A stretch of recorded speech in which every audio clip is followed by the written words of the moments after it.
Kanuni na misingi ya jicho la tatu.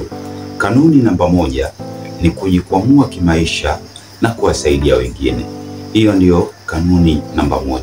Lazima kwanza ujisaidie wewe mwenyewe, uwepo kwenye mazingira mazuri, kisha uweze kuwasaidia wengine wenye uhitaji. Kanuni namba 2 ni kukataa kupenda vya bure. Ukiwa ndani ya mfumo wa jicho la tatu, lazima ukatae, uchukie kupenda vitu vya bure. Inatakiwa ufanye kazi, lakini pia ufurahie jasho lako linapomwagika kihalali zaidi. Ukiwa mtu ambaye unapenda vitu vya bure, hufai kuwepo katika mfumo huu wa jicho la tatu. Jicho la tatu linahitaji watu makini, lakini pia linahitaji watu ambao watajikita katika mfumo wa utafutaji na kukataa kupenda vya bure. Vya bure vina madhara. Ni madhara mengi sana tumeona kwa wale ambao waliokuwa wanapenda vitu vya bure. Watoto wa kiume wanakuwa mashoga, lakini wengine wanatumikishwa vitendo vya unyanyasaji kwa sababu ya kupenda vitu vya bure. Kanuni namba 3, kutumia nguvu pamoja na akili kwenye utafutaji. Mahali ambapo itahitajika utumia akili, utatumia akili, na mahali ambapo itahitajika utumie nguvu, utatumia nguvu. Kuna watu wengi sana ambao wanatamani kuwa na jicho la tatu, lakini hawawezi kutumia akili yao kwenye njia ya utafutaji. Wengine hawawezi kutumia nguvu. Utakuta mtu kazi ndogo tu ambayo inahitaji atumie nguvu yake mwenyewe, lakini anashindwa. Kila kitu anataka kufanyiwa. Sasa ukiwa mtu ambaye unataka kufanyiwa hata mahali ambapo nguvu yako inahitajika, basi wewe haufai kuwepo katika mfumo wa jicho la tatu. Jicho la tatu linahitaji watu makini wanaotumia nguvu pamoja na akili kwenye njia za utafutaji.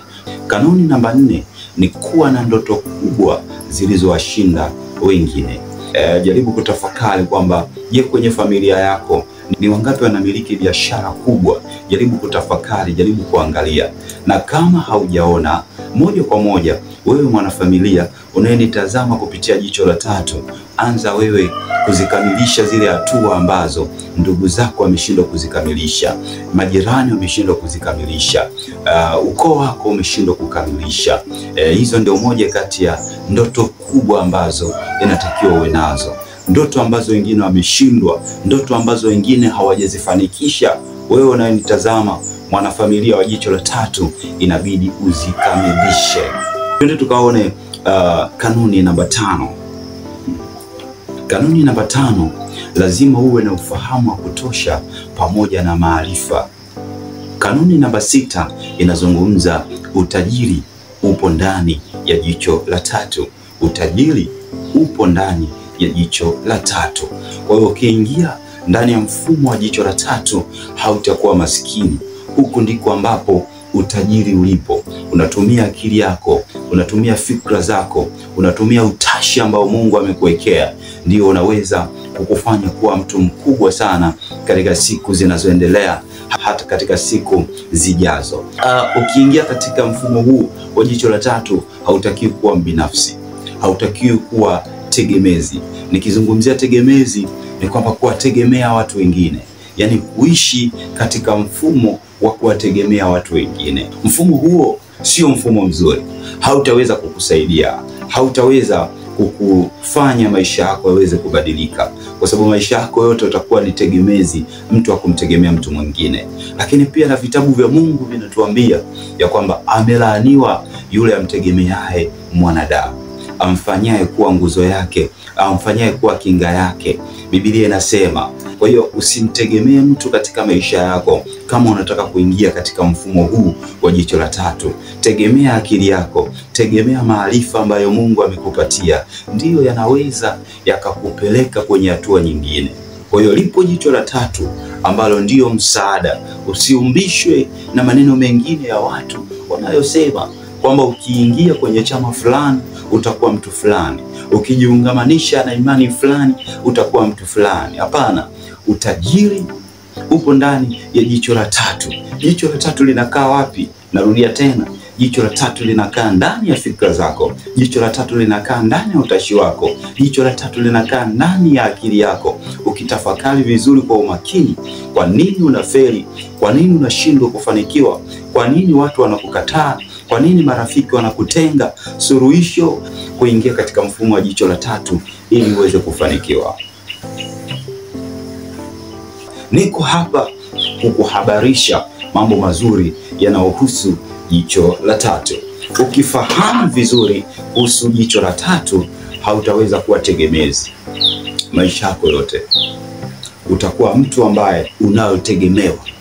Watu watakutegemea, wewe hautawategemea watu. Ukifahamu kwa habari ya jicho la tatu, zipo kanuni nyingi na ipo misingi mingi itakaweza kukusaidia katika kuweza kukufikisha mahali wewe mpenzi mtazamaji unayenitazama.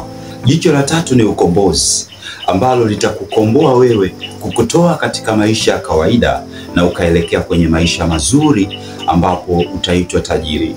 Watu watakuheshimu. Hakuna mtu ambaye anaweza akakudharau kama ukinielewa vizuri katika mfumo huu na kuelekezea kuhusiana na habari ya jicho la tatu. Lakini pia ukiwepo ndani mfumo huu wa jicho la tatu, hautakuwa chawa kama machawa wengine ambao wanaishi kupitia watu wengine. Karibu uweze kujifunza mambo mengi kwa habari ya jicho la tatu. Nitakuhabarisha, nitakuelezea habari ya kanuni, lakini nitakuelekeza namna gani unaweza ukaingia katika mfumo wa jicho la tatu. Wale wote ambao ni maskini, maisha yao hayajakuwa mazuri, karibuni tujifunze kwa habari ya jicho la tatu. Jicho la tatu ni ukombozi. Jicho la tatu linakubadilishia maisha yako, kukutoa katika maisha ya kuchekwa, maisha ya kudharauliwa na kupandishia hadhi ya kuwa tajiri. Watu watakuheshimu, watu watakupenda, watu watakuwa karibu yako. Utakusanya kijiji, watu wengi watatamani kujifunza kwa habari ya jicho la tatu.